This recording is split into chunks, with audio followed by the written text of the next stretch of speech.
जय जय दाता आनंद साईं, जय जय दाता आनंद साईं। सिमरन साईं भजन को राखो सदा छुपाए, जैसे जग में नाम हुआ सभी किया लुट जाए, सभी किया लुट जाए। श्री साईं गीता श्लोक नंबर 1589। दान भक्ति दिखलावा करना, अपनी सारी पूंजी हरना। दान भक्ति दिखलावा करना, अपनी सारी पूंजी हरना। श्री साईं गीता श्लोक नंबर 1578।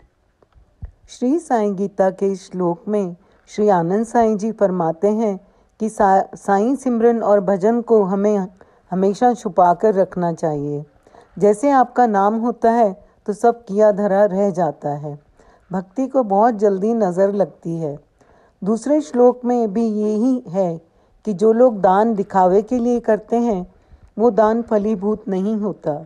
जीसस कहते हैं दान ऐसा करो कि दायां हाथ दान करे और बाएं हाथ को पता भी ना लगे, यानी दान गुप्त रूप से दिया जाना चाहिए। श्री आनंद साईं जी कहा करते थे, यदि तुम महंगाई के ज़माने में ईश्वर अर्पित जीवन व्यतीत करते हो तो तुम ईमानदारी की कमाई करते हो, और ऐसा जीवन व्यतीत करने वाला जीव लंबे चौड़े दान नहीं कर सकता। ईमानदारी की कमाई में से किया गया 1 रुपये का दान बेईमानी की कमाई में से दिए गए लाखों रुपए के दान से ज़्यादा ईश्वर की नज़रों में महत्व रखता है। बड़ी बड़ी बेईमानियों के बाद बड़े बड़े दान नाम कमाने के लिए ही किए जाते हैं, तो अंत में अहंकार को और मजबूत करते हैं और हमें हमारी मंजिल से दूर ले जाते हैं। श्री गुरुवर आनंद साईं जी के छोटे भाई श्री जगमोहन जी का अपने भ्राता से अटूट स्नेह था। श्री गुरुवर आनंद साईं जी अक्सर जयपुर जाया करते थे, अतः श्री जगमोहन जी के मित्रों से उनकी भी जान पहचान हो गई थी। उनमें प्रस्तापित आकर्षण शक्ति व आध्यात्मिक चर्चाओं से प्रभावित श्री जगमोहन के मित्र श्री गुरुवर की जयपुर आने की राह देखते थे। एक बार जब वे जयपुर में थे तभी जगमोहन जी के एक मित्र ने सबको भोजन के लिए आमंत्रित किया, अतः उस दिन काफ़ी लोग एकत्रित थे।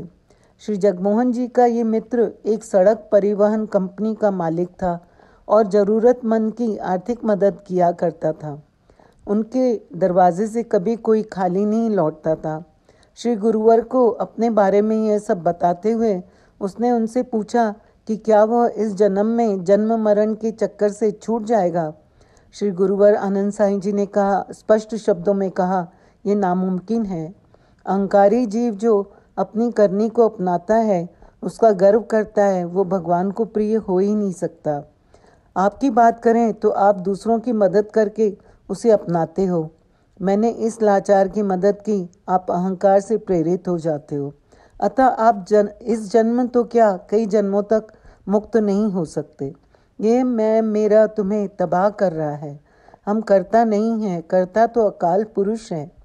तुम्हें जो कुछ मिला है वो ईश्वर की देन है, और ईश्वर की देन आप उनके ही बंदों को दे रहे हो, तो अपनापन क्यों उठा रहे हो।